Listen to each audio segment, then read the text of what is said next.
Welcome in, Bills Mafia. It is the BF War Room. We are like, technically, I would say Sunday night, Monday night, Tuesday night, Wednesday night. Technically, we are almost exactly 4 days away from the NFL draft. We have almost made it. We have almost survived. So tonight is sort of our reckoning. Who are the prospects that we have been ignoring all of this time in the NFL draft? And that's what we want to talk about. Who are the people that BF has not been talking about enough? But before we get started today, Kendall, please like, subscribe, and share this video cast. I'm cracking open my first beer of the evening, so I'm ready to go. I opened that sort of a little too recklessly, and now it's foaming up, but I will be able to drink it soon. It's a limited visibility hazy IPA for one of my favorite breweries, Mother Road Brewing Co. So for any of you beer people out there, if you've never had Mother Road, make sure you try some Mother Road. And if you like Mother Road, like, subscribe, and share. But we're gonna do some really cool things tonight. It's gonna be a little bit different from your typical BF show. One of the things that I wanted to do is I want you guys to be able to call into the show today. So one of the things that we're going to do today is we're going to go position by position and talk about prospects that we have been missing. Prospects that we've been missing. So we're going to start off by talking about running backs, which is right down here. And Kendall's going to throw into the chat real quick for you guys. My phone number. So if you have a running back that you think we here at BF have not been talking about enough, and by the end of this segment, if we haven't talked about that running back yet, I'm not talking the Najee Harrises, I'm not talking the Travis Etiennes. We're not going to take those phone calls. We've been talking, been talking about them enough. But if there's a player you think we here at BF have not been shilling for, that you want to get their name out there, you want to talk about them as a bona fide draft prospect for the Buffalo Bills, text your name, the name of the underrated player to 716-200-8353. We will send you the link right here to StreamYard, and we will bring you on to sell us on them. So if you want to join us, we're talking running backs first. Text us the name of that running back. When we get to wide receivers, text us the name of that wide receiver. We will send you the link. You can come right on. You can show your face or not show your face. It's as simple as using your cell phone, and you can tell us what you think about some of these prospects. But we're going to start out, Kendall, with a running back that I think is not getting enough love. Like I said, we talk a bunch about Travis Etienne and Najee. I was going at it with a bunch of people on Twitter today about Travis Spiller Etienne. But, as much as I don't like the idea of value at running back in the first round, if we pulled the trigger on a Najee Harris, I think he's probably the only running back I wouldn't be upset by. As much as I like Javonte Williams, to me, he's more of a second round guy.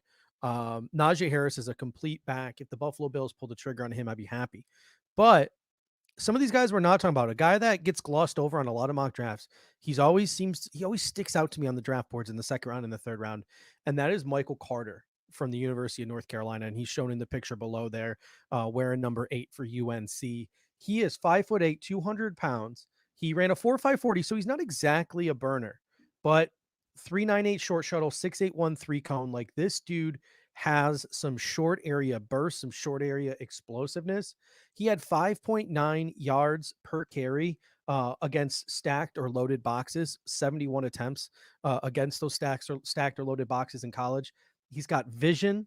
He's got the feet. He's got the burst, enough speed to get around the edge. So for those of you saying, sounds like Devin Singletary to me, this is a guy who's got enough speed, enough burst to get around the edge. So I'm going to show you a little clip of Michael Carter here.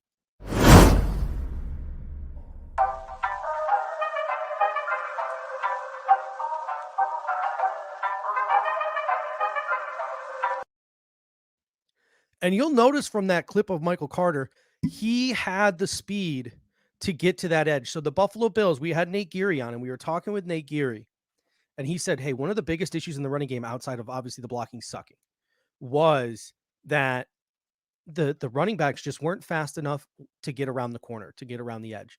Singletary and Moss in that zone blocking scheme just could not get around the edge. Michael Carter, even if he's not a 4.3 guy or a 4.4 guy, he's got that speed to get around the edge. So even if, in the scouting report, it seems like a Devin Singletary guy. Devin Singletary was a 4.66 guy. You just saw this guy running 21 miles per hour in that video.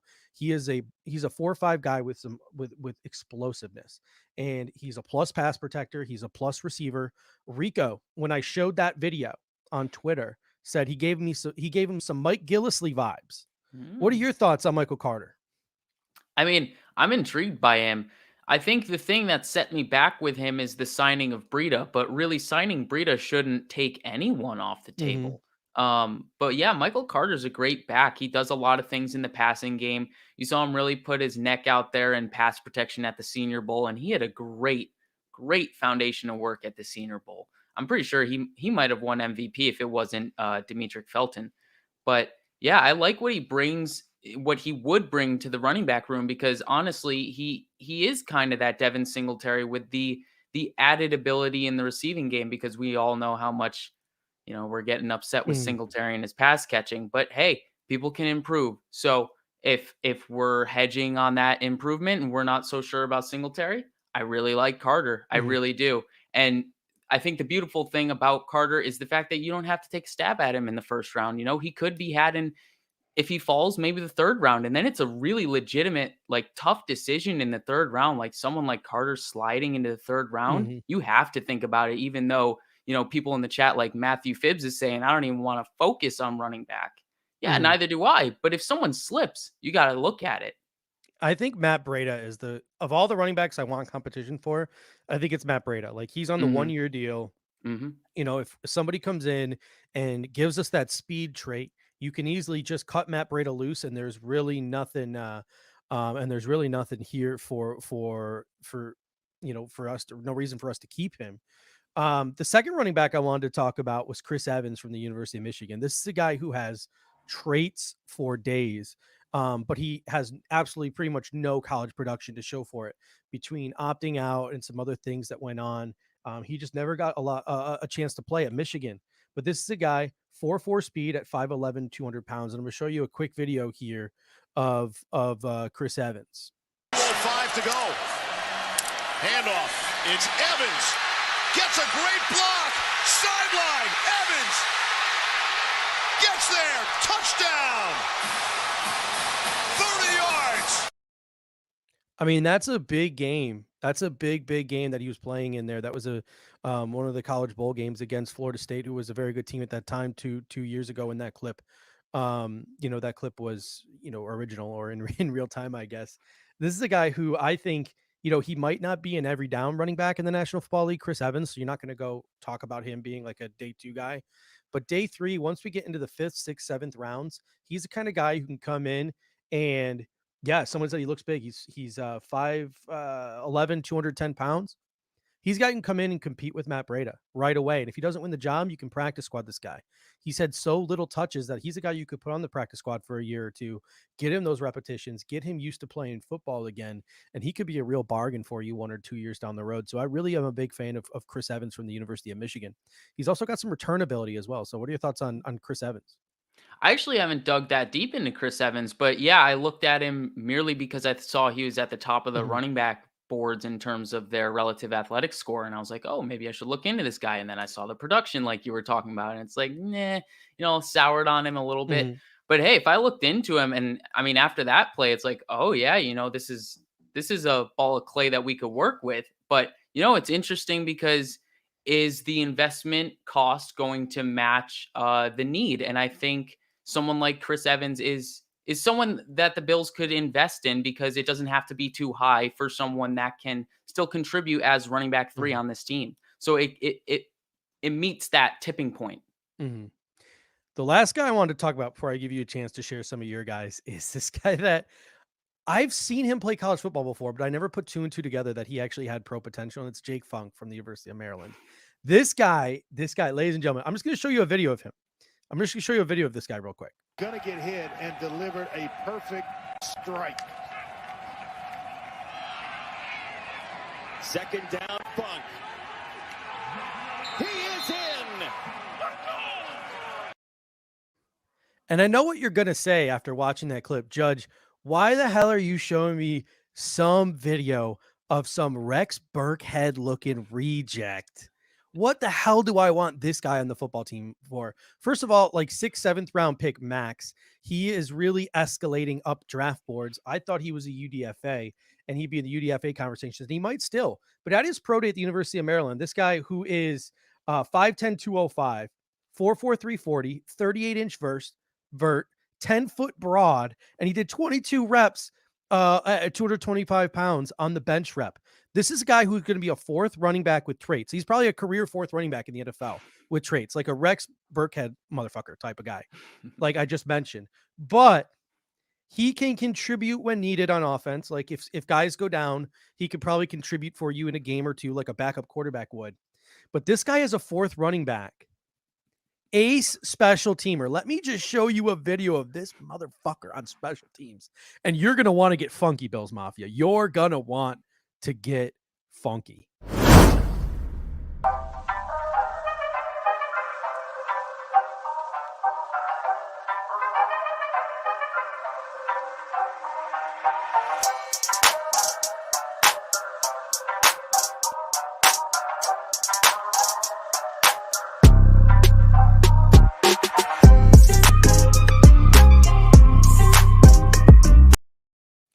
Was that a running back or was that fucking Tyler Matakevich?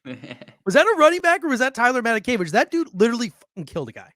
He just killed a guy in special teams, and he's an A special teamer. And Tony Pauline from PFN is pointing him out as a guy who's rising up draft boards between his testing numbers and the fact that he can be sort of that number 4 running back on your team. He's a guy who in the 6th, the 7th round, or as a UDFA, I wouldn't mind the Buffalo Bills taking a chance on to come in and compete with Tywan Jones. Yeah, you just nailed it on the head saying Tywan Jones, because he's not a mainstay. Like, yeah, we've kept bringing him back, calling his name. Hey, you want to come back, be our gunner? You want to be our reserve kick returner, punt returner? But, that's not going to be a consistent thing for the rest of time. We got to look forward. And, I mean, at the end of the day, running back, if you're not top 2 on the depth chart, you're going to have to play some special teams. And that was actually the reason that Yeldon really didn't see a lot of real playing time, and he was a healthy scratch a lot of the time because he couldn't play special teams. So someone like Funk is someone that could actually suit up on game day because he's going to provide you something in the third phase of the football team. So I see him 100% as a UDFA. At the very worst, he's a UDFA priority look. Here we go. 716 Beast coming in saying modern day Steve Tasker. Lone Wolf coming in saying SmackDown. We had Brody Brown up here saying Kenneth Gainwell. He's a versatile, can break tackles, and once he is in space, he's gone. 5'11", 190 pounds. Yeah, he was used as a wide receiver, sort of a gadget player there at Memphis.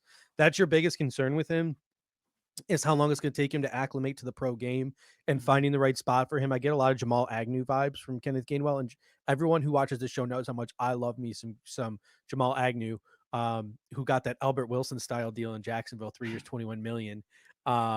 When I thought him and Isaiah McKenzie were going to go toe to toe and get the same contract in free agency. So it shows how much I know. But, Brody, thank you for coming in with Kenneth. And Ethan texted me and said he wanted to come in and talk about Demetric Felton and Jarrett Patterson. So Ethan, if you want to join, I sent you the link. Just click on it. Come on with your phone. You can either talk through your phone or you can go video chat through your phone, whatever you want to do through this platform. All you got to do is tune right in. You'll be in the waiting room. We'll bring you on the show and you could talk about Demetric Felton and Jarrett Patterson. But while we wait for Ethan, Kendall, there are 2 running backs that you wanted to talk about. And I mentioned a stat earlier that Michael Carter had 5.9 yards per carry against loaded boxes in 71 attempts. The guy you're about to talk about next is the guy who actually led college football with like 6.9 yards per attempt against stacked boxes. And he did it on more carries, like more attempts, like 98 attempts. So who is that player that the Bills Mafia is not talking about? I'm guessing you're referring to Trey Sermon. Trey Sermon. Yep. Okay, good. Because I have 2. I wanted to make sure I was right. I'm assuming, it's Trey Sermon because he gets a lot of looks. I scouted him for SIS last year when I had an internship with them, and he really impressed me. When I watched him when he was back at Oklahoma, he just impressed me from a competitive toughness standpoint, contact balance standpoint. He's not going to wow you with athleticism in terms of long speed, but boy, he does not like to go down. He does not go down easy. He's a patient runner. He knows how to read his blocks, and he hits the hole with decisiveness and power. He's tough to bring down. I really like him. If we're talking about Najee Harris in the first, we should absolutely be talking about Trey Sermon in the third or the fourth because you're getting Najee light. Here's my issue, because you just said Najee light. The reason why I like Najee is because he's literally good at everything, or great at everything, like above average at everything, right? but he's like an elite talent. I don't see Trey Sermon as that elite athlete like a Najee Harris is. Isn't that skill set of a Trey Sermon? I almost said Master T because 716 Beast came in and Yeah. said Master Teague is running mate there at Ohio State. Isn't that skill set a little bit redundant with a guy like Zach Moss on the roster? That's why the words Trey Sermon have not come out of my mouth. I know people in Bills Mafia talk about him in the comment section all the time. We really haven't talked about him here at BF. And I think it's because mostly that skill set we believe, most of us believe, is kind of redundant. It is. It definitely is. And that's why I'm saying if he slips into the third or fourth, you have to give it serious consideration. And that's why you're saying you give it serious consideration with Najee in the first, because Najee has the elite traits where it's not as you're not so fearful of it being a redundant skill set with Zach Moss because you know the elite athleticism is there.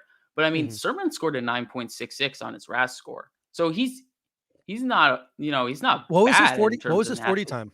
His I know 40 it's not time the end of was the world, like, but 4.61. So it's it's not great, but that's Zach Moss. That's Zach Moss. exactly. Singletary But territory it's right it's there. 50th, it's 50th percentile for running back. So Yeah. it's like it's right there. It's not like, oh great, we just got a real burner. Like, no, you didn't get that. That's not what you're Yeah. getting in him. He's winning with his toughness and just refusing to go down.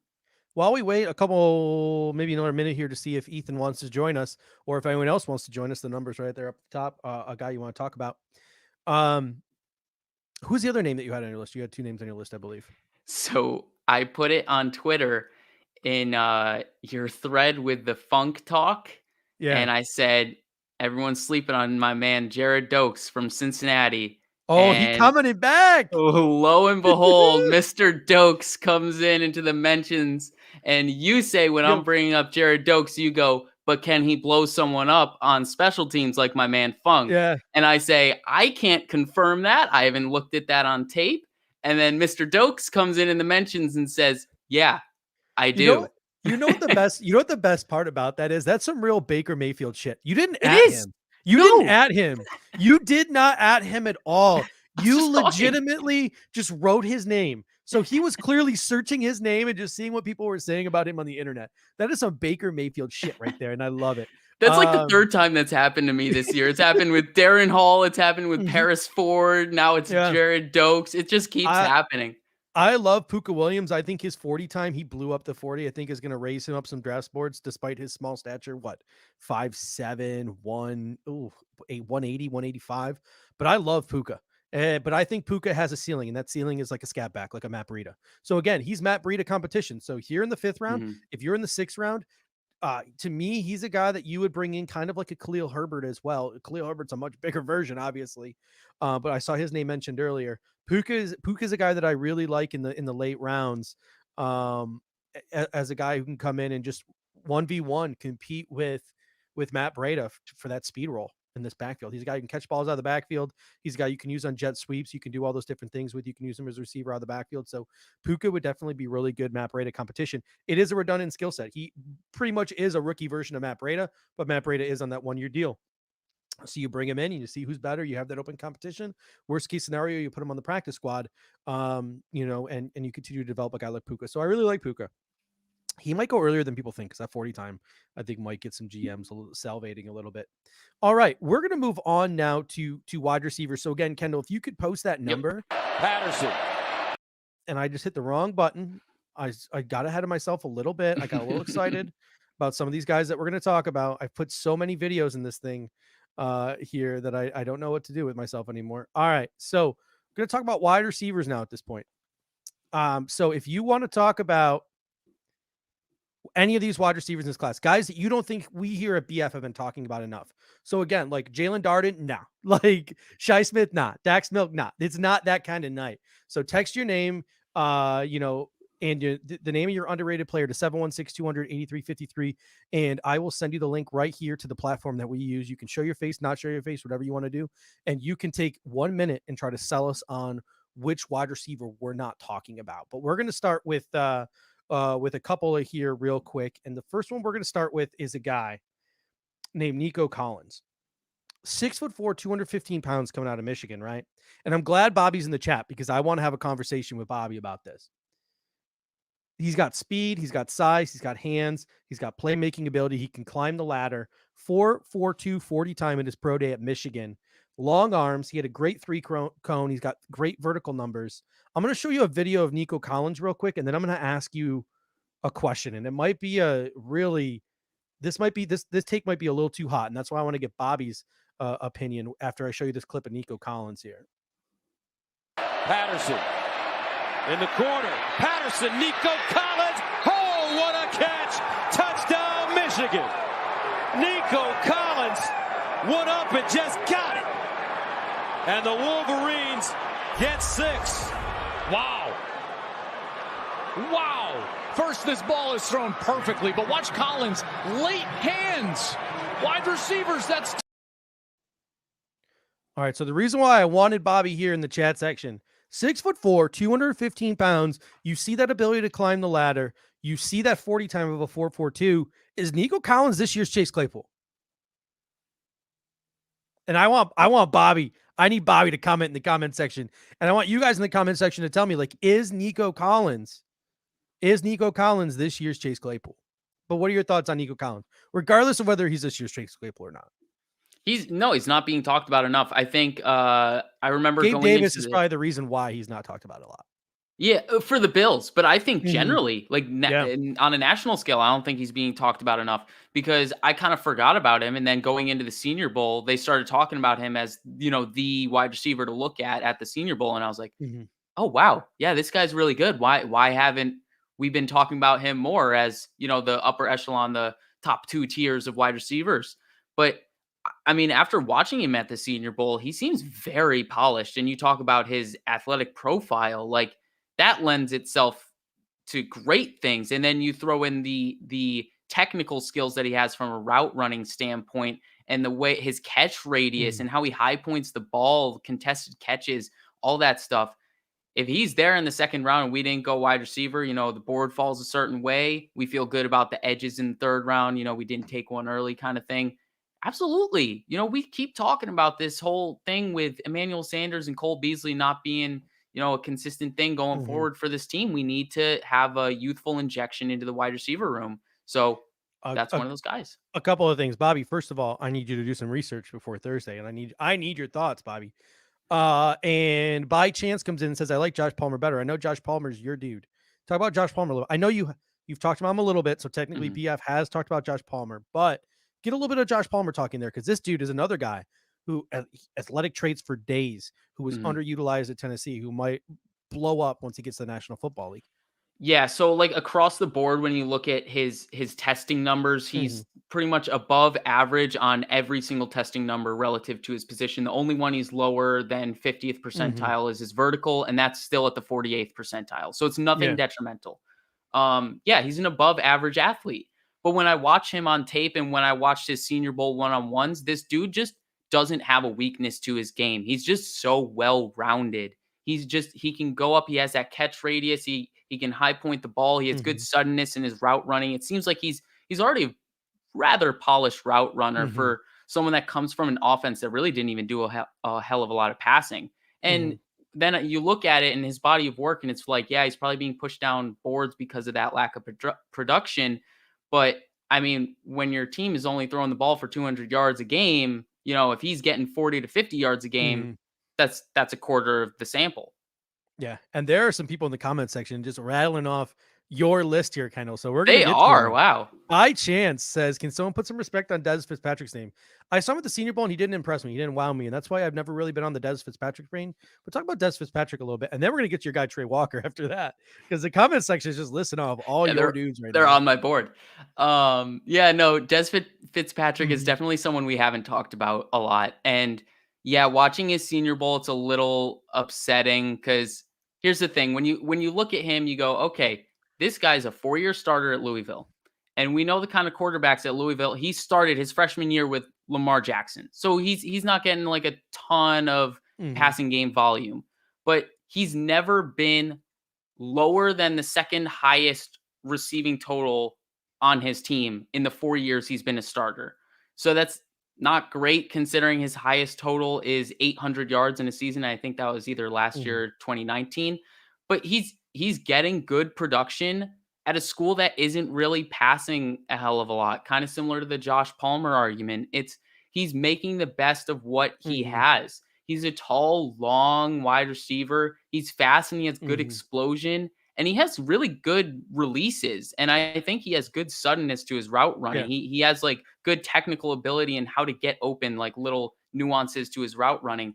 But Mhm. the big thing that the Senior Bowl tape showed was he really tries to emphasize not catching with his body, being like really far out in Mhm. front, being a hands catcher. I don't think he's a natural hands catcher Yeah. yet. And that's scary. So a couple of names in the comment section that I've seen says thoughts on Amir Smith Marset and Josh Bebe. The reason why those two guys we're not talking about them tonight is because we're trying to talk about guys we aren't talking about. The Bills have met with Smith Marset. We've talked about him at length. He's a boundary guy with speed, and we love that. He got open a lot at Iowa. And there was no quarterback to give him the football. Very much John Brown vibes from him. He can do some kick and punt return stuff.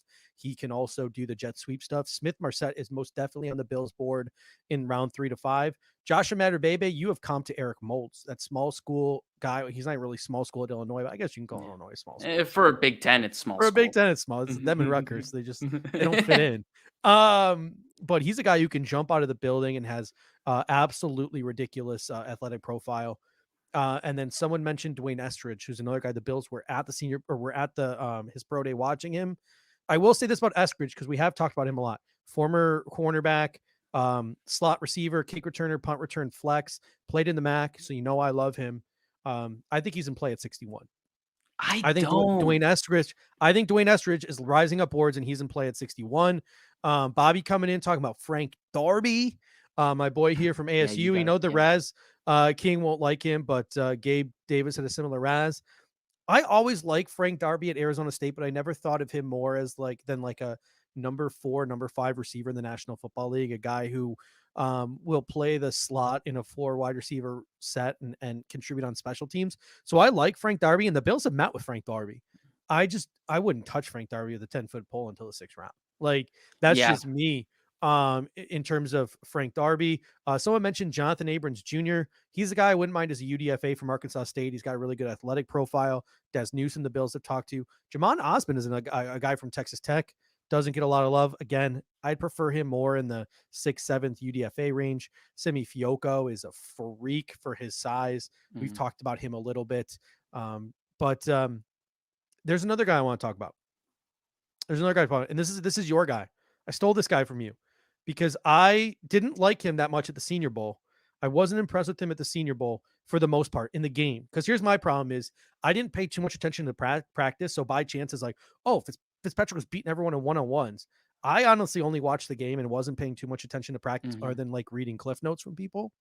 This is a guy who, first of all, I want to show you some clips of this guy. And that guy is Trayvon Grimes. 6'4", 220 pounds. He was an OSU guy who transferred to Florida. He was buried on both depth charts. He finally broke out this year. 4.4 40 at his pro day. He's also got great agility numbers, which really bodes well, I think, for wide receivers when it comes to route running, And things of he's a that big nature. guy. And watch this motherfucker climb the ladder. Watch this dude on Tyson Campbell, who Mhm. the Bills are kind of looking at between pick 30 and 61. Watch this dude just straight up pwn Tyson Campbell on this play. Tyson Campbell was there, but the throw was perfect. The grab maybe even better. 6'3", Grimes. Remember, he played behind 4 NFL receivers last year. Gets his chance. I mean, look at him climb that ladder. That's insane. Picture Josh Allen getting a chance to throw a football to a guy like that. And it's not just like he can run and he can jump and he can catch it. Like this guy's got legit 4.4 speed, and he's got some really good burst and some really good explosion. So he's not like a Gabe Davis clone. Let's take a look at the second clip here of Trayvon Grimes. Trask pitch and catch to Trayvon Grimes. And he's down the sideline. Stays in bounds. And he'll go the distance. 66 yards. I mean, 66 yards, like it was absolutely nothing. And then to top it all off, it's like, oh, this guy can't get much better. Well, Gil Brandt put him on that list of guys who ran the really good 3-cone, the really good short shuttle, those agile guys, and it shows in his route running. Take a look at this clip of him just absolutely decleating a guy from the slot Senior Bowl.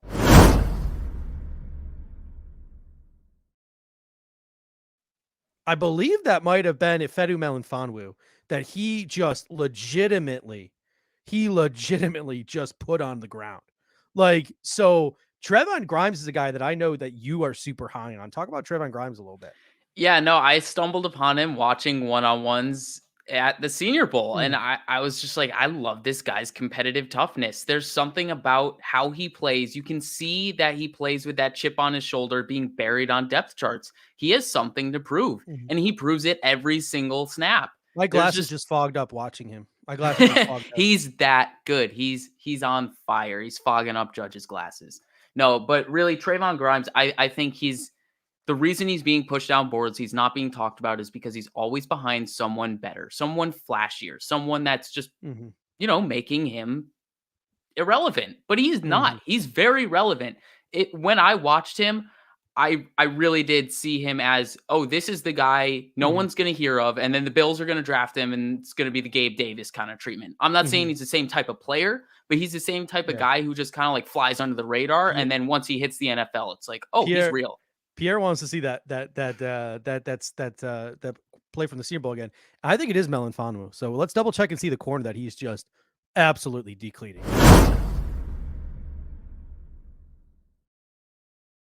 Oh yeah, that was Melon Fonwu that he just put on the ground. He just absolutely put Melon Fonwu on the ground there. So somebody else in the comment section told me I have to talk about Tylan Wallace. So I'm about to go on my Tylan Wallace spiel here. Tylan Wallace from Oklahoma State, 4.48 40, which absolutely blew my mind. And maybe it shouldn't, because he's now 2 years removed from an ACL tear. So 4.48 40 in his pro day for Tylan Wallace. His agility numbers, his burst numbers are off the charts. He had a career 20 plus yard catches. He had 40 of them in his college career, which is the most in the draft, 8 more than Devontae Smith, the next guy on the list in this draft. So this guy is a big time playmaker down the field. And I heard an NFL comp for him today, for Tylan Wallace today, that drove me absolutely wild. This was the most orgasmic NFL comp I think I've ever heard in my entire life. And I want you guys in the comment. I'm going to play a couple of video clips of Tylan Wallace, and I want you guys to guess what the NFL comp was. And that NFL comp is going to blow your fucking mind, and you're going to want the Bills to take him at 61 when I'm done telling you this NFL comp. So let's take a couple of looks here at Tylan Wallace. Here's the first one. Possessing the football to some extent and having some big plays, mostly in the name of Dante Wright. I mean, the way he worked that corner, the way he got into that end zone, the way he went up and he climbed the ladder to grab that football was insane. Shows you why he makes a lot of those 20 plus yard plays. But then watch, anyone have any guesses? Do you have any guesses for his NFL comp yet? Someone said Stephon Diggs, Nate Washington. You got a comp yet? Anyone feel comfortable? Diggs. Anyone feel comfortable? You feel comfortable yet with your comp? Stevie Johnson, someone said. You feeling confident to make a prediction yet, Kendall? Because you only get one. You feel confident yet? Because I got 2 more clips. Give me one more clip. Give me one more clip. The third one, I think you'll get it on the third one. Just give me the.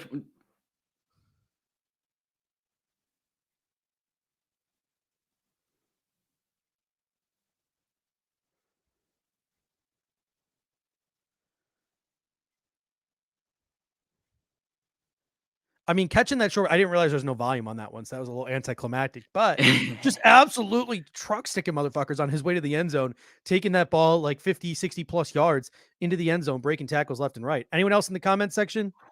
Anyone else? We still got another Stephon, Jefferson. Someone said not Singletary. I need the hint. Is it a former Bill or former Bill? It's a former Bill. Former Buffalo Bill. Former Buffalo Bill. Andre Johnson, someone just said. I kind of like that one, but no. I'm gonna go with Robert Woods. You got it, my friend. Nice. Robert Woods. And then watch this last clip right here of him run blocking.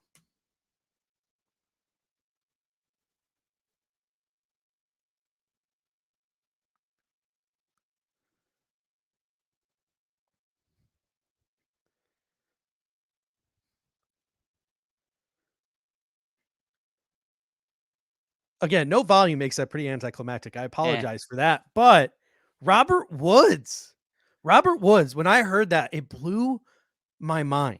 It absolutely blew my mind. Picture adding Robert Woods to this receiving core and having a guy like Robert Woods 2 years from now when Cole Beasley and when like Emmanuel Sanders drop off this roster, because at their age it's going to happen, whether it's after this season or after next season. Imagine having a guy with a Robert Woods comp who can develop into a Robert Woods type of player. Talk about the one who got away. Yeah. Talk about a Robert who got That's away. what I was going to Robert say. Woods is the one who got away. He like, is. Sammy Watkins be damned. Lee Evans be damned. Like all these other players be damned. Robert Woods to me will forever and always be the one who got away. Robert Like, Woods' play style bleeds Buffalo. Like, it Yeah. says everything about Buffalo. Mm-hmm. And it's so funny that Dylan Wallace his comp was Robert Woods, because all of these guys I'm looking for in these like late rounds, these guys we're not talking about, these are all guys when I'm looking at them and I'm evaluating them, I'm not necessarily looking at these like flashy wide receiver traits. I'm looking at like are they playing with the chip on their shoulder? Are they playing with good competitive toughness? Are they playing on, run downs, run blocking, even though, their number isn't going to be called? Those are things Robert Woods did. And it's funny because that's what drove me back to Trey Walker, because I saw Trey Walker as kind of obviously a light version of Robert Woods. I think Dylan Wallace is the legitimate comp for Robert Woods. I think, Trey Walker would be the tier down. All right. So again, no one texted me, so no one's feeling confident enough in any receiver to come on the air, and that's okay. Comment section, you've been doing a really good job. Let's move on to tight ends now, because this is a position where it's like, all right, Tommy Tremble, Brevin Jordan, Pat Freiermuth, obviously Kyle Pitts, Kerry Angeline, Tony Poljon, Trey McKitty. We've talked about some guys, but there's a guy in the lower image here that I want to talk about for a second. That's John Bates. That is John Bates from Boise State, a guy who you said you wanted to do a little bit more research into. Did you get a chance to do that research on Bates at all while I pull up some statistics that Only I a little uncovered on bit. him? Yeah, only a little bit. I just looked at, just some of his highlights just so I could get his body of work, see like the foundation of how he wins. But really what surprised me was the fact that he actually won a decent bit in the middle of the field, like with some good route running. And that's the thing. When I looked at him and I looked at his RAS score, I was like, okay, he's tall. He's about the same weight as most tight ends. He's not necessarily stronger, weaker than any of them. But the thing that sticks out is his agility. And you don't really see that a whole lot outside of his route running. He's a very solid route runner, actually.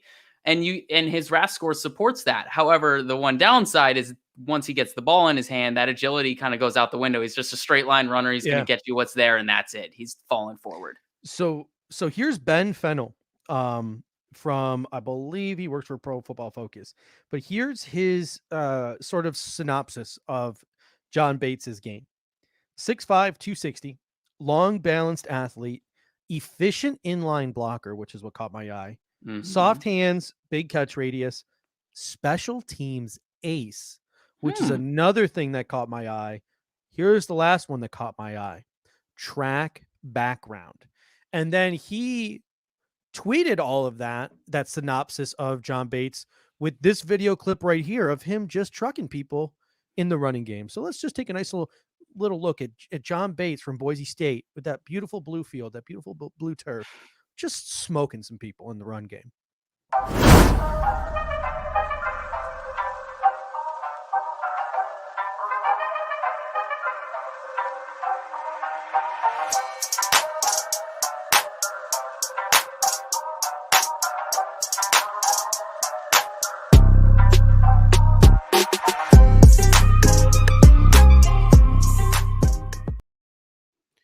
So, I mean, I think of it this way. Like, Tommy Sweeney is back. Yes. We have Reggie Gilliam to develop as sort of an H-back type of player. Yes. Dawson Knox has a heck of a lot of potential. His contract's starting to come to an end, and he hasn't proven really a darn thing yet. And Jacob Hollister's on a 1-year deal. If a guy like Bates is sitting there in the 5th round, I wouldn't mind. I'm adding him to the Tony Poljons and the Kerry Angelines of the world. Like, he is now in consideration. Quentin Morris, Kenny Yeboah are there as well. Trey McKitty is there as well. We've kind of talked about them. So I'm throwing John Bates into that mix now as well. Absolutely. He deserves to be in that mix. We're looking for someone who can add something as a blocker, because we know that, Knox has potential to grow as a blocker, but what we want him to be is that that receiving threat, that dude that's just scary once he has the ball in his hands. And that's where his potential is to grow. But if we want to, build the tight end room cohesively around that value and that skill set, we got to add a blocker. So we're talking about guys with high floors as blockers, like you said, Poljan, now Bates. McKitty has a lot of blocking practice in that Georgia offense. And then I talked about Luke Farrell a lot, but we've talked about him too much, so he's not going to make the show today. Yeah, we got another guy that I wanted to talk about as well. If we're doing some deep polls here, and that is Zach Davidson from Central Missouri. He's a guy who's been a super sleeper late. I want to read to you Dean Kindig's draft profile, draft scouting report on Zach Davidson here. So this is what our guy Dean over at Draft Tech and Bills Mafia blog has to say. While he's one of the 3-4 slowest, Davidson is the team's punter as well as tight end. So you got yourself a nice little backup punter there. He's likely the premier tight end in Division II with 5 first-team All-American awards. In 2019, Davidson finished the NCAA top 10 in receiving touchdowns, 15, in yards per reception, 22.35. Of the 1,000-yard tight ends in this draft class, his 22.2 yards per catch is the highest, and it isn't close. Also, he has the most touchdowns.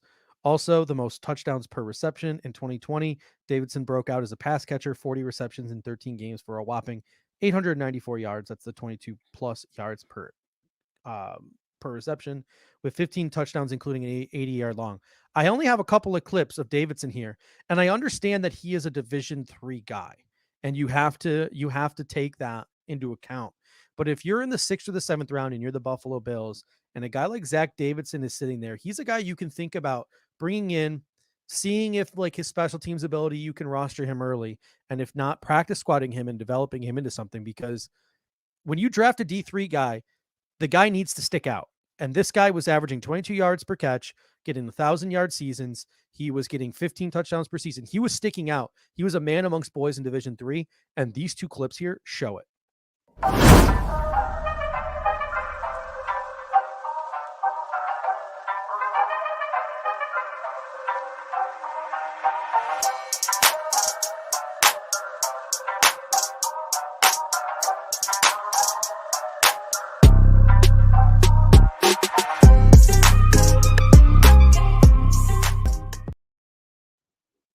So again, you got to take it with a grain of salt, but man amongst boy at that D3 level. I'm not about there are some rumors that this guy could go like early day 3, like 4th, 5th round to some teams. I'm not saying pull that trigger. Like that's not what I'm saying. Yeah, but if he falls into your lap. If he falls into your lap in the 6th or the 7th round, I think it's something to consider.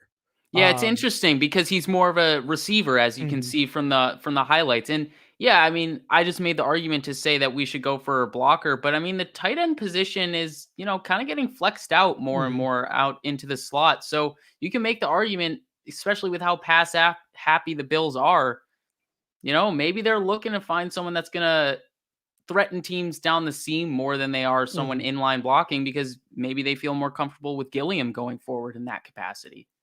Yeah. Any other tight ends you want to talk about before we move on to offensive line here? No, I'm good on tight end. All right. So that moves us on to offensive line. The first guy I want to talk about is the guy in the image right here, Samuel Cosmi from Texas. He's a guy who could be in play at 30 if I thought the Bills had interest. I don't think they do.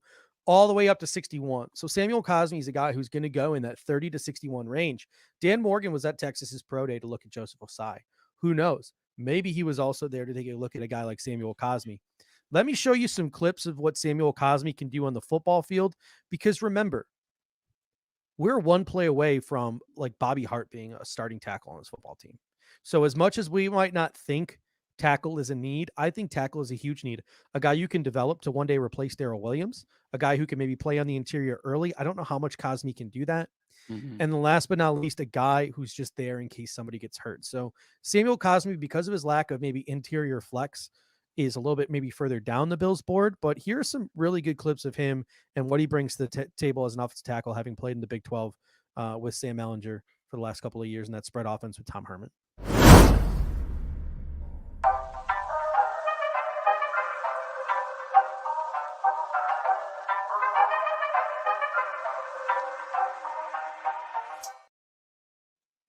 So that just gives you a little bit of a glimpse. And here's the clip that I absolutely love about Samuel Cosme.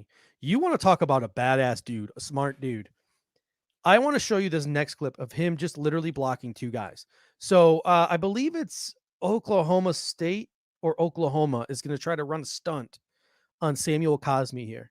And he is literally going to block two dudes at once. Imagine a guy like this helping to protect Josh Allen as Josh Allen steps back and tries to launch a football.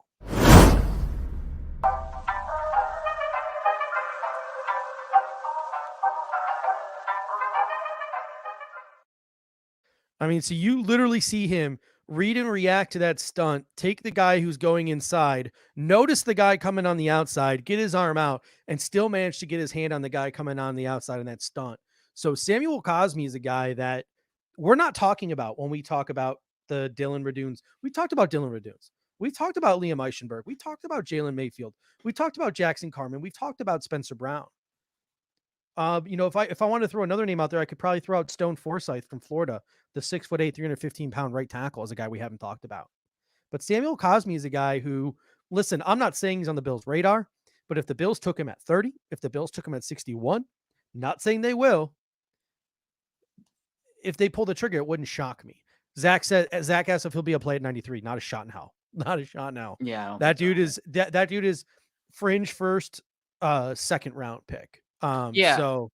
So I think the reason we're probably not talking about him enough is obviously because of the Darrell Williams news that we got earlier in March when he came back, everyone kind of halted their talks on, tackles. But to me, prior to the Darrell Williams signing, it was Tevin Jenkins and Samuel Cosme as my personal favorites to take at 30 to replace him. I think he's the athletic ball of clay you want. He scored a 9.99 RAS score. Like, the dude's just a mountain. He tests well. You can see him move well and just anchor defenders without a problem on tape. Like, everything from his RAS score is affirmed on tape and vice versa. This guy, I don't think he's getting talked enough about as a first round pick. I think he should be up there as one of the top. He's in the top tier for tackles, in my opinion, but I don't think he's being talked like it. We've got a couple of guards in the chat section, as well as Brennan James. Brennan James, we've talked about a number of times. Think he'd be a great option as a swing tackle in the middle rounds. Trey Smith, think that he'd be a bona fide plug and play guard in the third round that you could get. So Trey Smith is definitely a guard that impresses me. We've talked about him. We're actually going to talk about Josh Myers in a little bit, Chewy. And David Moore is a guy you're going to talk about too, because he was on your list from Grambling State. But speaking of guys who could play tackle and guys who can also play guard, the Buffalo Bills could be looking for a player with that kind of versatility, a guy who can maybe come in and play one of the guard positions and then maybe eventually kick out and play right tackle and take over for Darrell Williams. You had Alex Leatherwood on your board.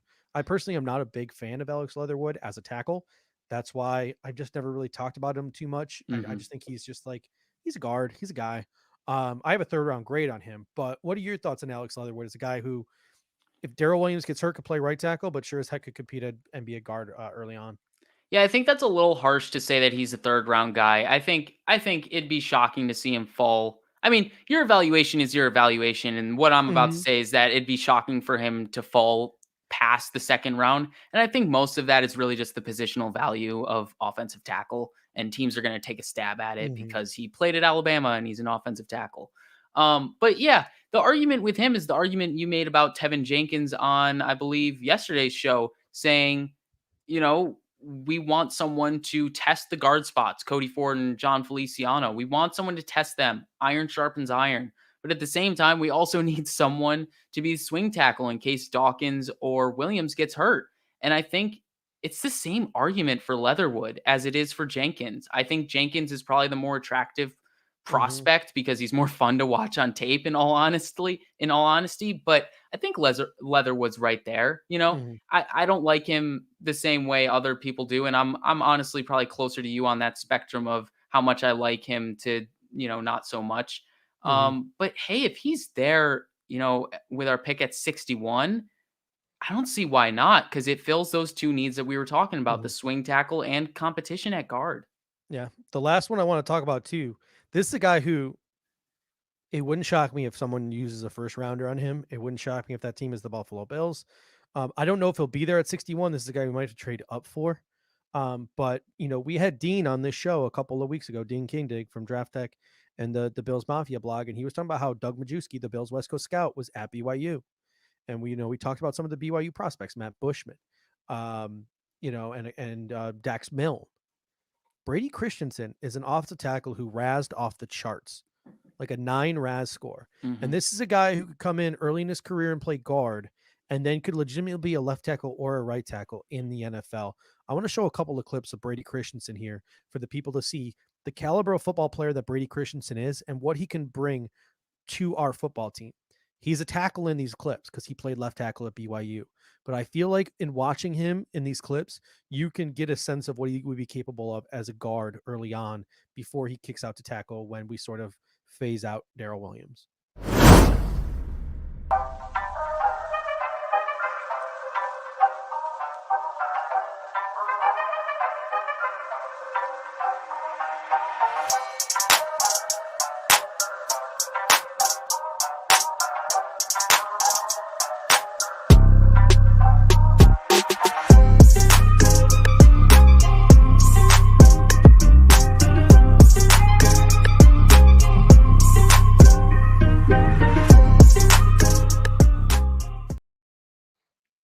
The way he makes plays out there in space, I get Deion Dawkins vibes from that.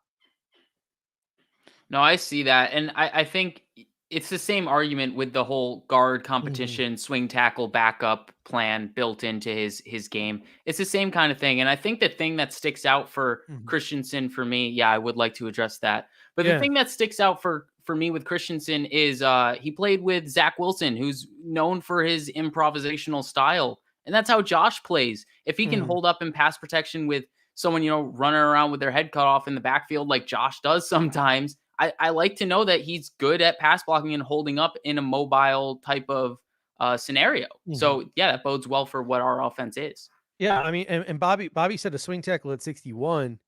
He's a swing tackle right now, but he's also competing to be a starting guard. Yeah. And then he's eventually 2-3 years down the line, a starting tackle. So that someone said Christensen 4th round. No, every report I'm hearing says this guy is a fringe first rounder. It wouldn't shock people to hear his name called on day 1. And certainly he might be a pipe dream at 61. He might be a guy the Bills might have to trade up for in the 2nd round. So to me, Brady Christensen is a guy after his RAS, he razzed off the charts, practically scored a 10 on that RAS score because he's a really good athlete. Like I said, I get those Deion Dawkins vibes from him. That's what I get. Jackson Carman, 6'5", 335. He's another guy coming off of back surgery, didn't work out at all in the pre-draft process, so he could slide. He's a guy who's sitting there in the 3rd round. Jackson Carman, I'd pull the trigger on him. Oh, absolutely. I get more Cody Ford vibes from him, so I don't know about his ability to actually kick out to tackle. And that's what would scare me. At least he's capable of doing it. Played left tackle at Clemson. So if a Deion Dawkins got hurt or if a Darrell Williams got hurt, I don't think you'd feel as bad kicking him outside as you would a Cody Ford. But, to each their own. Young Kim says, Coyote Awashika. I talked to Coyote. He said the Bills have not been in contact with him. I like him a lot. I think he could play a lot of positions on the offensive line. Some scouts, when I interviewed him, said they even think he could play center.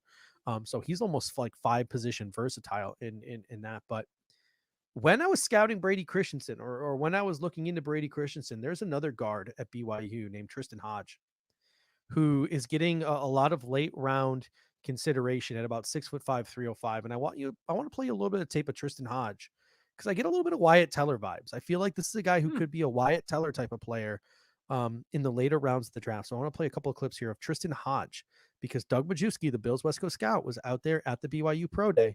This is definitely a guy the Buffalo Bills have had their eye on.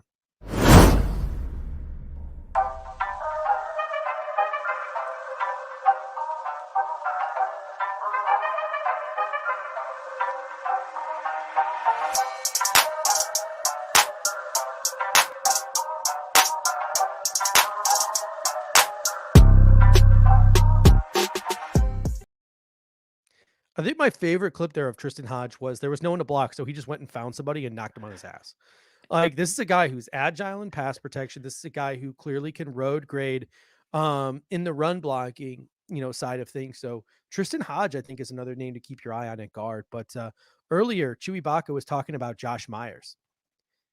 And I've always had sort of Josh Myers not really on my board because I'm still convinced that the Buffalo Bills were planning on scapegoating Mitch Morse last year. Like that's the take that I'm willing to die on right now, is that if Cody Ford didn't get hurt, Mitch Morse would have been scapegoated. And I'm going to show you some clips of Josh Myers from Ohio State real quick, because we haven't been talking about him, because he's not as flexible. He's not like guard flex. He's purely a center. But when you watch him, he reminds me of Mitch Morse. I feel like I'm watching a collegiate version of Mitch Morse, who actually never played center in college, which is the weird thing. He played tackle. But I feel like I'm watching Mitch Morse when I watch Josh Myers. So take a couple of number 71 in the middle here. Take a couple of looks at Josh Myers, who is very much a second and third round prospect in this year's draft.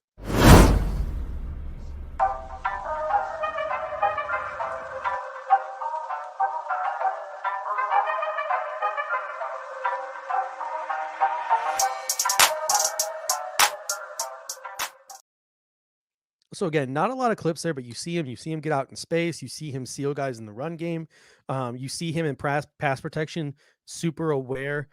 Even though he had no one to cover, he went and he found a body of a guy who had broken loose of the guard. So when I see that Myers tape, it really does remind me of Mitch Morse. So he's another guy. Again, someone says, who dis music? It's just random copyright free music I found on YouTube. I believe I also used it in the introduction for the 585 podcast. So if you ever listen to the 585 report, I believe that's also the beat for their intro music that I made for them. I've used it on multiple occasions. He's a guy, and if we're in the second or the third round, the Buffalo Bills pull the trigger on Josh Myers, then it's probably my take about Mitch Morse being scapegoated was wrong, because I see a lot of Mitch Morse in his game. Zach Vaughn says, I'd rather have Wyatt Davis. I think his lack of versatility is going to push him down the Bills board. And I think another team will have a need for just like a purely right guard, a guy who can't flex, and will pull the trigger on a Wyatt Davis before the Buffalo Bills would. But tons of guys. I mean, we've had conversations about a million of these guys, whether it's, Jimmy Morrissey, Bryce Hargrove, Jack Anderson, Sedarius Hutchinson, Trey Smith, Kendrick Green, Quinn Mears, Aaron Banks, Ben Cleveland, Creed Humphrey, Wyatt Davis, Landon Dickerson, Elijah Vera Tucker. We talked about all these guys. It was Josh Myers who's in the middle of that on most people's big boards, on most people's prospect rankings, that we sort of glossed over. And that was the reason I think a lot of people here at BF glossed over him, was because of how similar he is to Mitch Morse. Were there any other offensive line prospects you want to talk about before we get to the D line?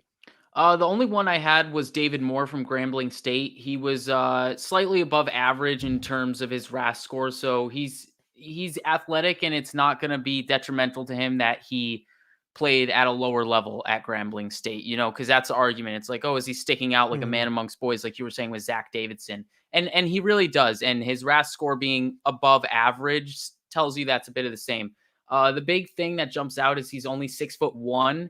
And while that might be concerning and you'd think he has short arms, he actually has pretty long arms, which helps. And he did really well in his Senior Bowl one-on-ones. He was anchoring Marvin Wilson. And I mean, if you can anchor that big boy, he's got a lot of strength.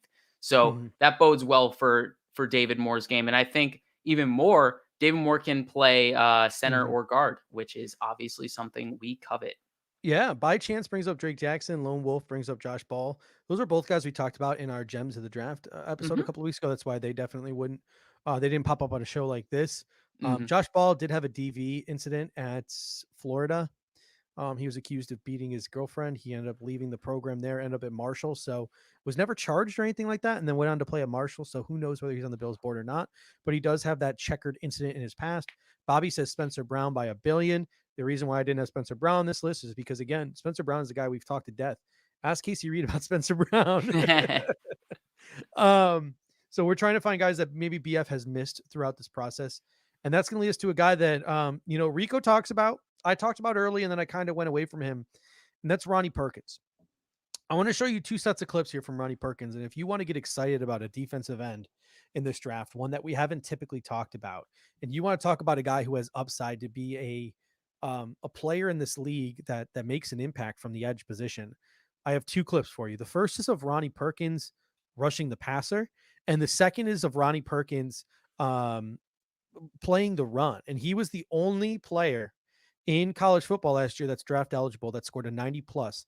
If you care about this data in Pro Football Focus in both run defense and pass rush, he was the only one who had a 90 plus score in both. So there are a lot of scouting reports from people who watch the film that question his ability to set the edge and defend the run, but Pro Football Focus and their advanced statistics are not one of them. And you'll also notice in these videos, this guy's Jerry Hughes Jr. Like, he's chirping, he's yapping. Whether the Buffalo Bills would be into something like that or not, I don't know. But here's the first clip of Ronnie Perkins. These are all from the same game, by the way, against Tevin Jenkins and Oklahoma State. Motherfucker went ham. Like, he just went off. So here's a clip of this dude going off against Oklahoma State, Ronnie Perkins. Applying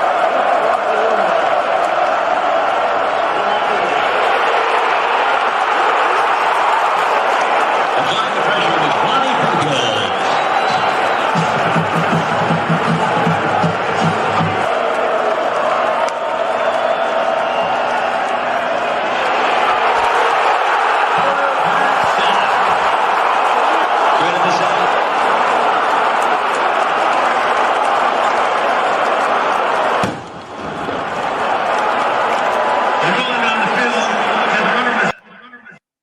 So I don't know how you don't like watch that clip right there of Ronnie Perkins and then get amped up. And if you think watching him go after the passer was fun, watch this dude in the same game where he's chirping, he's yapping. Tevin Jenkins or somebody pissed this dude off. Watch him in the run game now.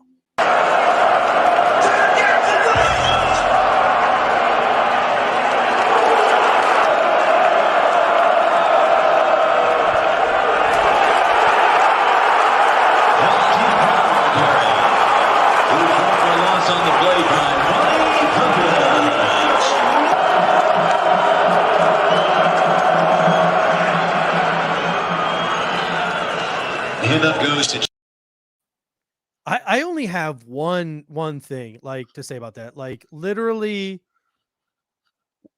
someone said something bad about his mother, right? Like somebody had to have said something negative about his mother for him to go off and have a game like that and have film like that against a team like Oklahoma State and a player like Tevin Jenkins, even though he might not have been 1v1 with Tevin Jenkins in all of those regards. But what are your thoughts on Ronnie Perkins? I like how he plays, just his demeanor, the edge he plays with. It's really nice. You know, those are the kind of guys. Will that scare the Bills away, or the Bills? It could go either way. Into a Jerry Hughes Jr. like that. It could go absolutely either way, because you think about the years that we had Jerry Hughes and everyone's like, oh my God, this guy is undisciplined. What is this? He keeps getting these penalties. He's roughing the passers or these unsportsmanlike conducts, and it just kills the momentum. So it goes both ways, because you also need those kind of guys to set the edge on your defense. Not like physically set the edge against the run, but like, competitive edge. Have that chip on your shoulder. So that's really nice.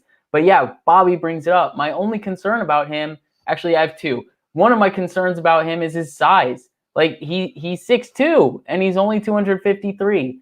But I mean, Jerry Hughes, he could be a 3-4 guy. But I mean, Jerry Hughes was also that kind of tweener guy. Like, where did he go? Is he a 3-4 outside linebacker, or is he an edge? So, obviously Jerry Hughes is probably more of the exception to the rule, but there's more than one exception. People can do it again. The other thing I'm a little concerned about with him is his agility. He only tested with his shuttle, and his shuttle was in the 17th percentile for edges. And then he didn't even do a 3-cone, which is kind of concerning.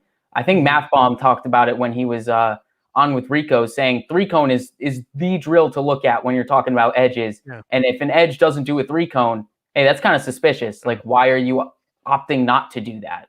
Yeah. So, I mean, it's just like, we talk about all these names, right? Like, we've talked about Kwity Paye, we talked about Jalen Phillips, Aziz, Gregory Rousseau, Joe Tryon, Jason Away, Joseph Osai, Janarius Robinson, Carlos Basham. Like, we've talked about those guys to death, even guys like Peyton Turner.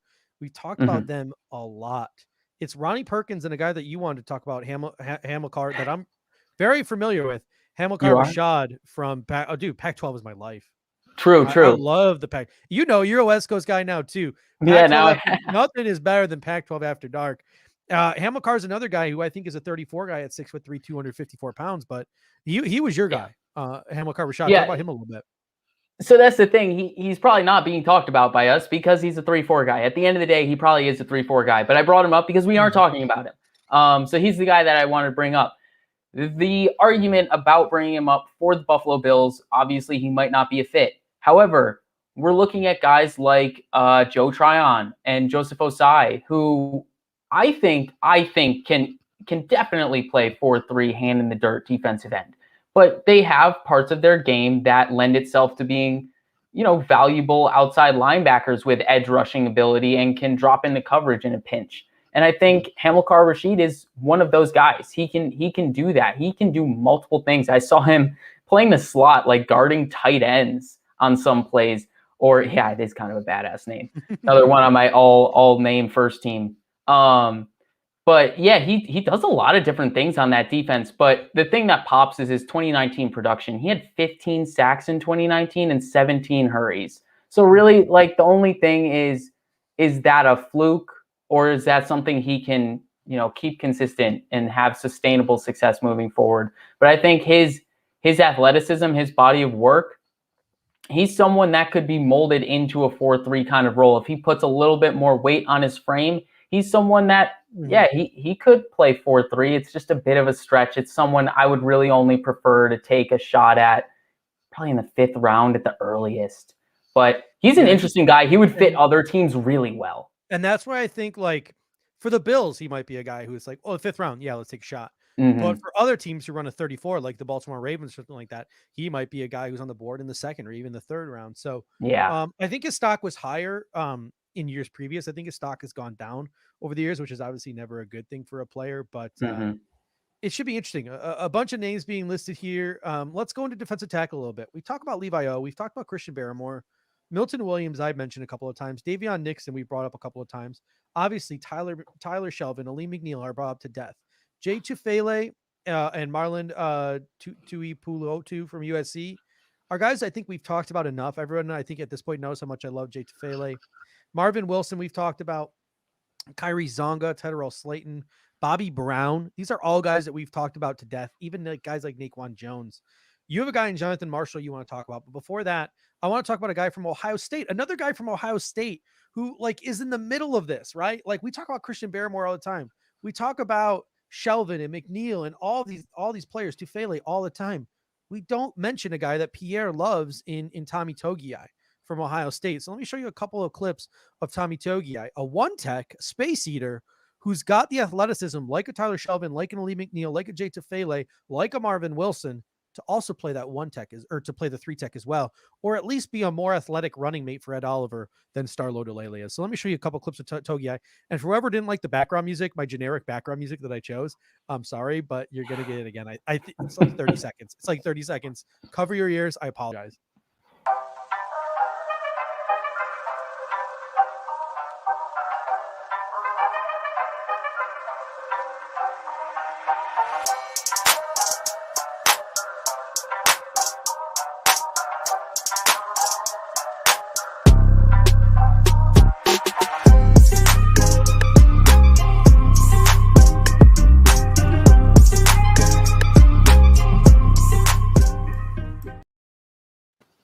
One thing I noticed from Togiai in that clip is he was always beating double teams. He was always in every single one of those clips. Very good. Chibaga says it. He was beating double teams in every single one of those. So that's what I like the most about a guy like Tommy Togiai. Yeah, I think that's definitely the thing. At first, I thought Roman was saying we were muted. I'm like, no. am I muted? Am I muted? That's what I thought too. And then I was like, no, you just muted it. I think the thing about Togiai is my fear with him is, can he eat double teams like Star can? He can beat double teams and split the double teams and get into the backfield. He's a really good penetrator. He's so active.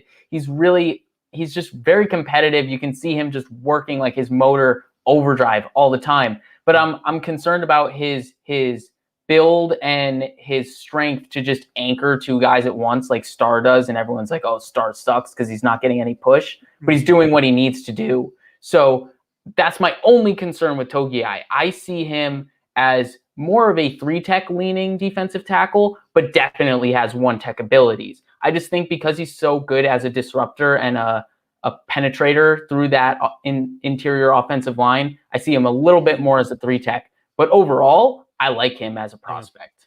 Oso Odigizua is a guy we don't talk about a lot, but honestly, Oso Odigizua is Quentin Jefferson.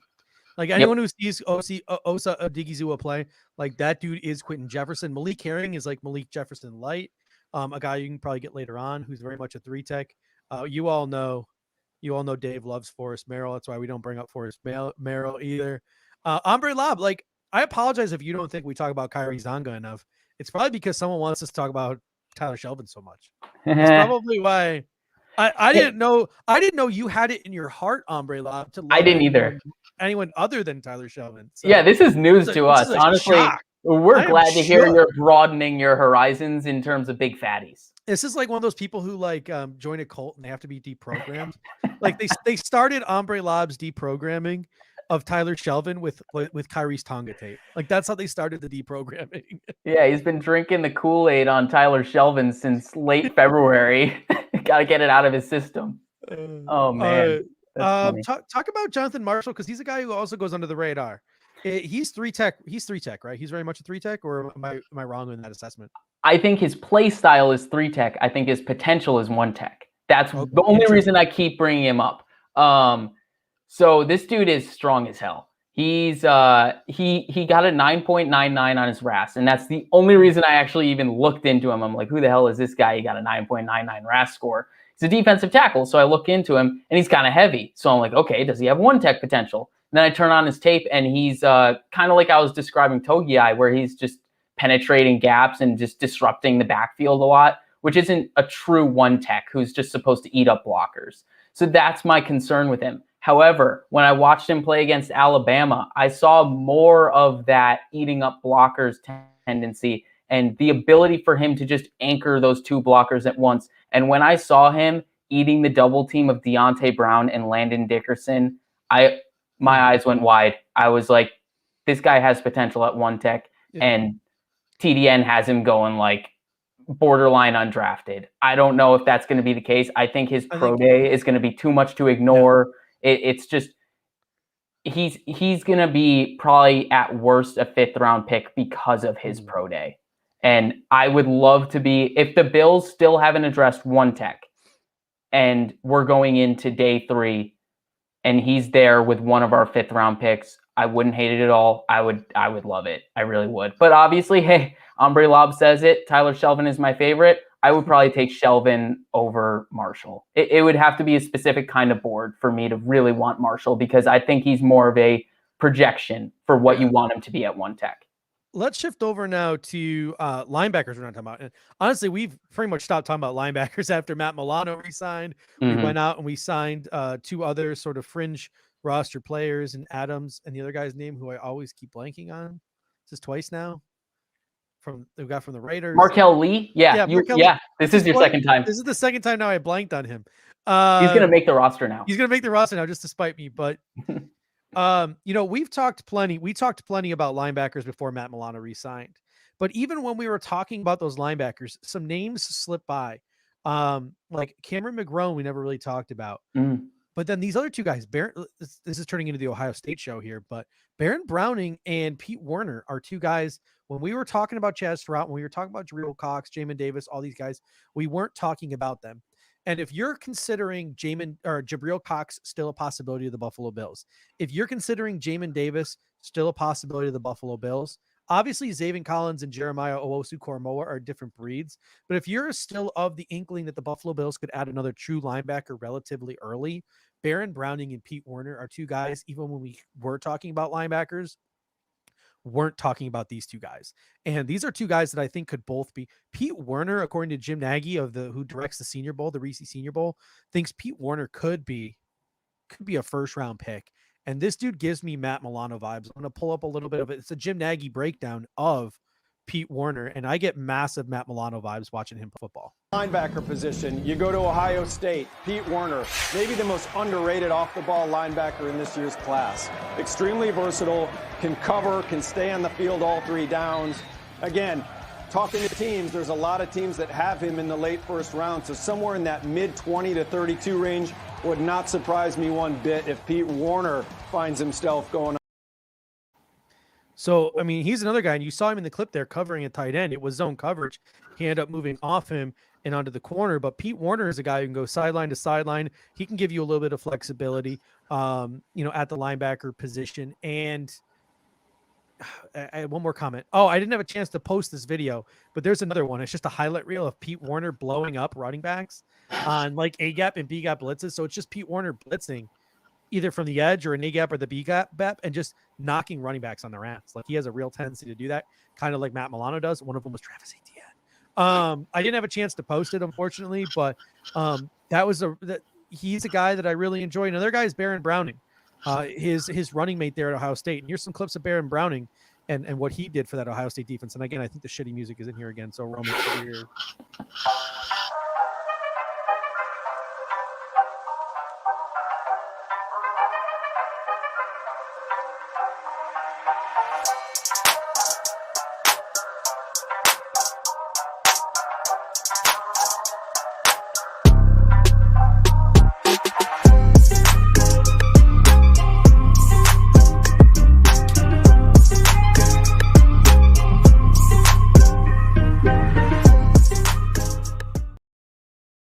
So you can see what both guys there are capable of. And people are coming in hot and heavy in the comment section. Grant Stewart, he's a guy we've talked about. Casey Reed is a big fan of Grant Stewart. That shouldn't surprise anybody. I'm pretty sure they're the same person. I'm pretty sure the same person. Tony Fields, the guy I talked about early on. Yeah. He was one of my no matter what draft picks before we signed Matt Milano. I really love Tony Fields. He called the plays both at Arizona and at West Virginia. He's a guy who is accounted for covering tight ends. He's going to go sideline to sideline. Yes, he's a little smaller, but I really do like Tony Fields. Obviously, Chaz Surratt and Dylan Moses are two guys we talked about. Jamin Davis is the most underrated linebacker in this draft. Like his tape is just straight up fun. Cameron McGrone, he dropped because of injury, and I believe he also opted out. Jabril Cox, one of the better cover linebackers. McDuffie from Boston College, met with the Bills. Former safety from Boston College. Sounds familiar. KJ Britt, he's a bigger body guy, more like a strong side linebacker from Auburn. He's actually met with the Buffalo Bills. And then Hilliard is another player from, again, Ohio State. Those linebackers there are super interesting. Chewy says Nick Bolton has the motor that we need. I think Nick Bolton is probably more of a traditional middle linebacker. If we draft Nick Bolton, it means that the Buffalo Bills have no faith in Tremaine Edmunds to be a middle linebacker, and I just don't think that's the case. Brett Coleman, who is a guy who I love watching his YouTube videos, by the way. If you ever get a chance, go Google Brett Coleman. His videos are fun to watch. You learn a ton. He says that Pete Warner is significantly better than Browning. Riley Cole from South Alabama, one of my favorites. If we can get him later as a UDFA, I would love that. Ernest Jones from South Carolina is another good one. Monty Rice from Georgia is a good one. Who are some other linebackers? Or whether you want to talk about Pete Warner and Baron Browning, or you want to bring up somebody else, who are some other linebackers that we just aren't talking about? Honestly, I think the chat is doing a great job because you posed this question to me, and I just in preparation for the show tonight, and I was just like, dude, I don't have anyone. Like, I'm not too excited about it. I really don't have anyone. Like, all the guys we've been talking about are the guys I'm focused on. I think if we're getting a linebacker, it means that's our way to combat 12 personnel. That's going to be what we do when we see that extra tight end come on the field. We take Teron Johnson off, and that extra linebacker comes on the field.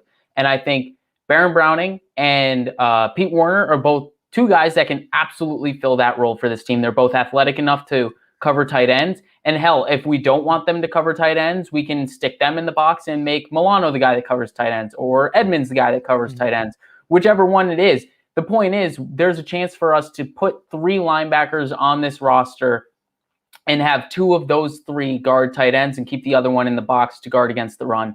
It's a possibility. It's not one I'm so favorable of, and that's why I kind of shrugged off Judge's asking me for one of them. But I really don't have one. Like, it's kind of just those top guys are bust for me, or UDFA. And when we were talking, what's up? Well, we had that conversation last night when we were doing the mock draft, where we were doing the trade back to trade back up scenarios. It's like, well, if we go from 7 draft picks to 4 draft picks or 5 draft picks, then you start to get upset because you don't get this player, you don't get that player, you don't get this player.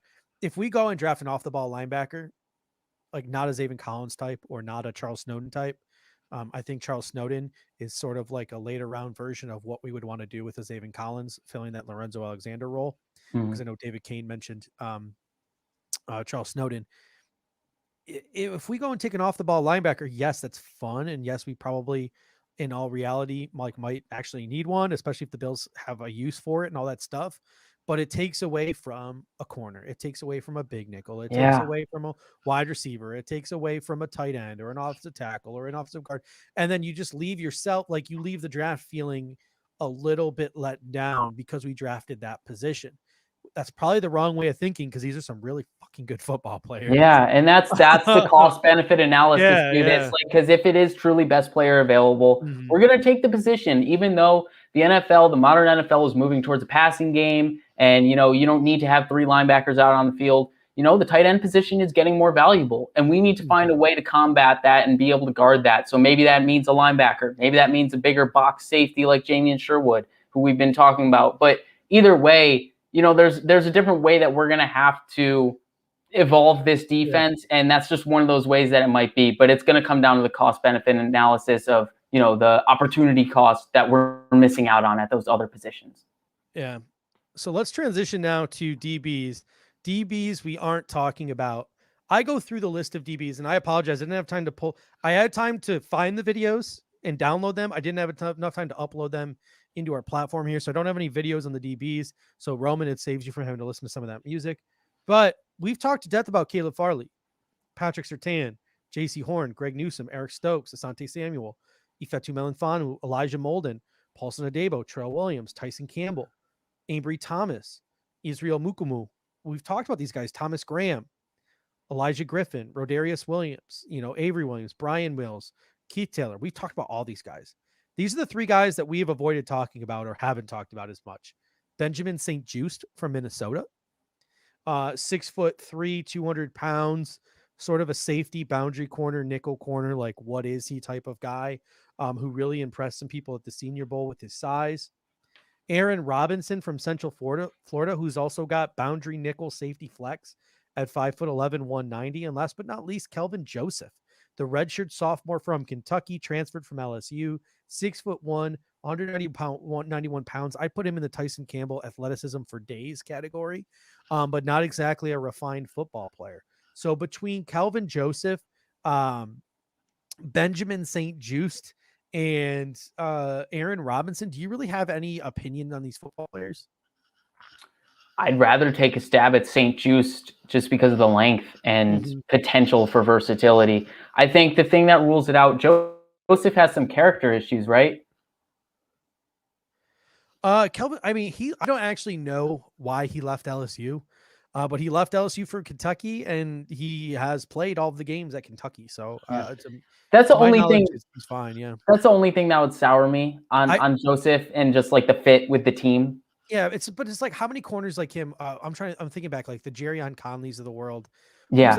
Who's that other corner from Houston that got drafted a couple of years ago, where it's like athleticism for days, and then they just never, and they just never turn into football players. Like, that's the worry I have for Kelvin Joseph. I mean, I watched his tape. He's a pretty decent ball hawker. He's an athletic freak. There was one play where Kyle Pitts worked him and got to the end zone for a touchdown because he was covering Kyle Pitts in the slot. But I wasn't even that mad at Kelvin Joseph because Kelvin Joseph actually played him really well. Kyle Pitts is just a fucking freak. Yeah. But nothing jumped off the tape for me for Kelvin Joseph. Aaron Robinson is the most handsy cornerback I've ever seen in my entire life. More than J.C. Horn? Yeah, whether he's playing the boundary, whether he's playing nickel, like the dude just loves to get hands on guys, and that concerns me. If you have to put your hands on guys so much at the college level in order to and scouts on Twitter were like talking about how great it was, how physical he was at the line of scrimmage. I'm like, no, that's not great. Like, cool, it's nice to see, but he's practically dragging these guys down to the ground. Like that's a penalty in the National Football League. So, he turned his hips really well on a couple of plays from the nickel when he was covering tight ends. He's obviously got that safety versatility. So I don't hate a guy like Aaron Robinson, but if we took Kelvin Joseph, Aaron Robinson, or Benjamin St. Juste with one of our first 3 picks, I'd be fucking pissed because like they just don't pop for me. They just don't. Yeah, St. Juste doesn't pop for me either. It's just, for me, that's out of those 3, that's the one I would pick because the intrigue for him, hey, maybe he could be a third safety. Oh, maybe he can play on the boundary. Oh, maybe he can be our big nickel. That intrigue is the only thing that's making me pick him opposed to Joseph or Robinson. Yeah, I see a lot of good names in here. Brady Breeze is a fun guy to watch. I think he's a guy in the 6th, 7th round. Ty Gawan is another guy, man-to-man defense type of guy. Aaron Robinson and Richie Grant, who we're about to talk about next, his teammate at UCF. He's an athletic guy who's got some upside. I would prefer a Ty Gawan because you could probably get him in the 5th or 6th round as opposed to the Calvin Johnsons of the world who you're going to get later. Someone said Robinson is 6'4". I don't know where that's coming from. I don't think that's true. Mukamu is 6'4". Rodarius. I don't know what Robinson they're referring to.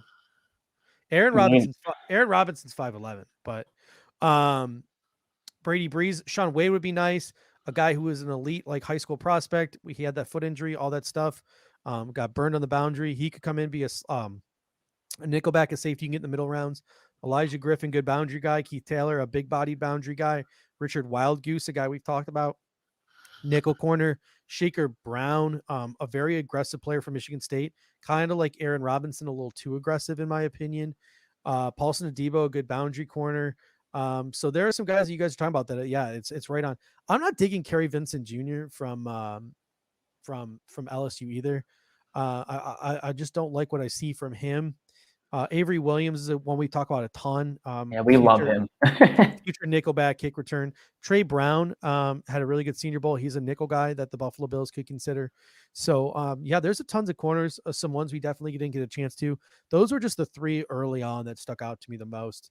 And that's going to bring us to safety. And I got a little bit of a video. Like, we talked about Richie Grant early on. Like, don't get me wrong. But we sort of went away from Richie Grant. I knew I fell in love with Javon Holland. Jamar Johnson rose up. You know, Dave loves Andre Sisco. Zach Vaughn in the chat loves himself some Hamza. Bills Mafia loves Hamza. The Bills met with James Wiggins, Josh Bledsoe, Huff Nega, Divine Diablo. We've talked about all these guys. Someone mentioned Richard LeCount in the comment section. I like Richard LeCount. Adarius Washington, we haven't talked about a lot because I think his size would keep him off the Bills board. We've talked about Gillespie. We talked about Caden Stearns. We talked about Brady Breeze, Derek Forrest, Paris Ford, Tariq Thompson, Jamar Hamlin, Quinterio Cole. Like, we've talked about these guys to death. I think the one guy whose name that we always seem to just sort of overlook is Richie Grant, a guy who in the 2nd and the 3rd round, I think could be a legitimately in play for the Buffalo Bills. So here's just a short little clip of what Richie Grant brings to a football team. Richie Grant from Central Florida. And notice he's playing over the slot. Relates to your point, Sal, multi-dimensional safeties. And what I love here, he stays square, so he's in position to jump the route and close with speed. And then the other thing about Grant is he can play on the back end. Here he's a post safety. Now he's on the opposite hash, but he does an outstanding job of reading the quarterback, and he reacts to the route before the ball is thrown, and he's able to slide over and make the interception. So, I mean, that's what Richie Grant brings to the defense too. So, you know, we mentioned it when we were talking about what if Trayvon Moehrig falls to 30. We talked about, okay, yes, he's probably a center field safety, but he can also do some of that nickel stuff. You know how Sean McDermott really values the safety. So this is a guy you can get in, and for 1-2 years, you can really, drill into him in practice what you expect from your safeties if you're Sean McDermott, while also utilizing him as a nickel and dime defender, using him in the box, using some of those 3 safety looks. So, you know, if you're the Buffalo Bills, I think he's a guy that we're not talking about because the Bills have met with Holland and you know, we've talked about some of these other safeties, but a guy like Richie Grant at 6'4", 195 pounds could legitimately be on the board for the Buffalo Bills, I think, in rounds 2, round 3. Yeah, Richie Grant is definitely an intriguing guy. Did you say 6'4"? No. 6 foot. 6 foot, 194. Okay, yeah, I was gonna say there's no way he's 6'4". But Richie Grant, I think he's really intriguing. I think there's a tipping point with when I'm willing to take him, and I think that it's the same argument with every safety in this class because they don't have to be a traditional starting safety for us. They would be a 3rd safety. They would be a wrinkle to our defense. So I think there's a tipping point when it comes to the safety group, and I think you nailed it with Richie Grant. He has a great game, so much versatility. He can play deep. He can guard guys man-to-man. He can play up in the slot. He's very physical and run support. So I think there's a tipping point with him, and you nailed it saying like 2nd or 3rd round. If he's there, hell yeah. Mm-hmm. He's giving our defense a lot of different wrinkles. We could cover on the back end a lot of different ways by adding him. We got Bills Mafia STF. This is the one of the guys you want to talk about, Christian Uphoff. Talk about Christian Uphoff real quick. So I came around to him because of this is another guy where there's disparity on the boards where PFF has him, I think they're at like 105 on their big board, and TDN has him like late 200s. So I was like, okay, what's going on with the disparity? And when we did our safety shows, he was someone I wanted to talk about, but he's not someone I know enough about because it's impossible to find tape on someone from Illinois State on YouTube. So really all I can gather from him is he's intriguing on the front of, hey, we need someone to guard tight ends. And he's, what is he? He's 6 feet tall. He's like just above 200 pounds. Yeah, he's 6'2", 209. So he's a bigger safety, but he can move too. He can move. He's ran a 4.64 40. He's strong, 17 reps. He's relatively agile. So he can do a lot of different things. And you saw him, like, he stuck out like a sore thumb with that poor competition. But I don't know. I think if he's there late and we haven't taken a third safety and we're still considering it in those late rounds, like 5 to 6, absolutely. Because I really think this defense needs a wrinkle that can guard tight ends, still support in the run game, and guard some guys in the slot. Yeah, a couple people mentioned the Bills are electric, so the Bills have met with him. Yeah, I think Dean mentioned that on one of his boards. I missed that one. A couple of people have mentioned the Pitt guys, Paris Ford and DeMar Hamlin. I think anyone who watches our show knows we love those two guys. Them. And that's the thing I said about Tyler Shelvin and Paris Ford. And you could even throw like the Ambry Thomases of the world in there. A lot of these guys that missed the 2020 season because they opted out, and then maybe didn't test so well at their pro days. You have no idea what they were dealing with in their life. You have no idea if maybe they had somebody at home who was very susceptible to COVID, so they couldn't leave their home. You have no idea sort of like the resources they had available to work out. So I think it's really the Bills and other NFL teams have more information than we do. When it comes to guys like Paris Ford, when it comes to guys like Tyler Shelvin, instead of assuming that they're just lazy pieces of shit who took a year off, ate Cheetos, and now expect to be drafted in the National Football League, I don't think that that's the case. There could be guys who legitimately like just did not have the resources available to them to keep their body in the right and proper shape. So that's where you can go out and you can find some steals in these drafts. If you talk to a Paris Ford, if you talk to a Tyler Shelvin, you have conversations with them, you get to know them, you get to understand why their numbers dropped, and you get them into your facility and you invest your time and money into them, they can turn their athleticism around real quick back to what it used to be. And you can get a real steal in guys like Paris Ford and guys like Ambry Thomas and guys like Jalen Mayfield and guys like Tyler Shelvin. So that's just my 2 cents on that. By chance, I also love Sean Davis. Motherfucking kills it on special teams. I love Sean Davis. Versatile safety. He's a guy that goes under the radar. Like him, and someone mentioned Marco Wilson too. Like Florida defenders that are going legit under the radar. I think what drops Marco Wilson down so many boards, brother of Quincy Wilson, athleticism for days. What drops Marco Wilson down the boards, the guy's just an idiot on the football field. He gets so many stupid penalties and does so many stupid things in the football field. So you definitely have to coach that out of him. But Sean Davis, love me some Sean Davis. I watched a lot of Florida this year just because I'm a huge closeted Kyle Trask fan. Like I love Kyle Trask. We don't get enough chance. We don't get a chance to talk quarterbacks. No, we don't. Not this year. Everyone loves to shit on Kyle Trask. Like Nate Geary and Joe Marino, they just love to shit on him. And I'm just like, give the man a break. Like the dude was not. The dude was a backup quarterback in high school. It's like Matt Castle or whatever, like type of vibes. Yeah. He finally got a chance to start at Florida. Went up against Alabama. Like he had some really good throws and some really good plays. Almost led them back in that Alabama game. So. Yeah, I love me some Kyle Trask. I think Kyle Trask is going to be one of the guys that is slept on. Obviously, I think with every quarterback, it depends on the situation they're drafted into. But if the right team drafts Kyle Trask, I'm not saying it's going to happen right away, but I think that they're going to get a really good quarterback. I don't think he's ever going to be like Josh Allen elite, but I think in Kyle Trask, you can definitely get yourself a middle of the road quarterback, who can make you a solid football team, or he's a guy who's going to kick around the football league like Ryan Fitzpatrick for 10, 15 years. And he's always going to perform wherever he goes, but he'll never be the guy. Those are the kind of vibes I get from a guy like Kyle Trask. But that'll just about do it for us tonight. No mock draft this evening. We've gone a solid hour and a half. It's a Sunday night. Got to get ready for work tomorrow. But before we go, I just wanted to show the Tylan Wallace and and the Trayvon Grimes clips a little bit. So I'm just gonna play you guys out with some clips from Tylan Wallace and some clips from Trayvon Grimes. Tyson Campbell was there, but the throw was perfect.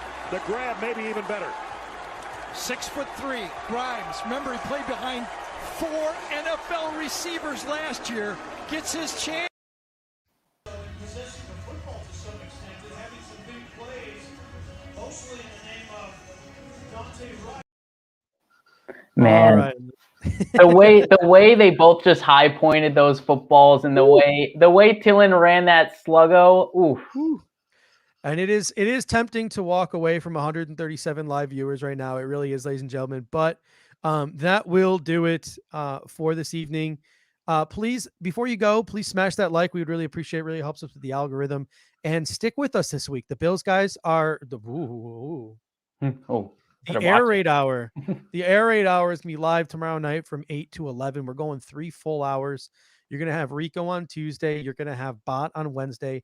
And I'm going live at noon on Thursday, people. So, Kendall, if you want to join me, I'm going live at noon. Randy Hardman's going to join me at some point.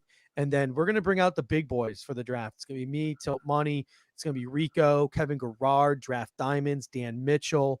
We are going to be bringing out a crew of people over draft weekend here at Buffalo Fanatics. So stick with Buffalo Fanatics throughout the entire NFL draft. We are going to be doing hours upon hours upon hours of live coverage over the next couple of minutes. So until next time, thank you guys so much in the comment section. Guys killed it as always. Great night tonight comment section. Yeah, as always. Until next time, go Bills. Go Bills.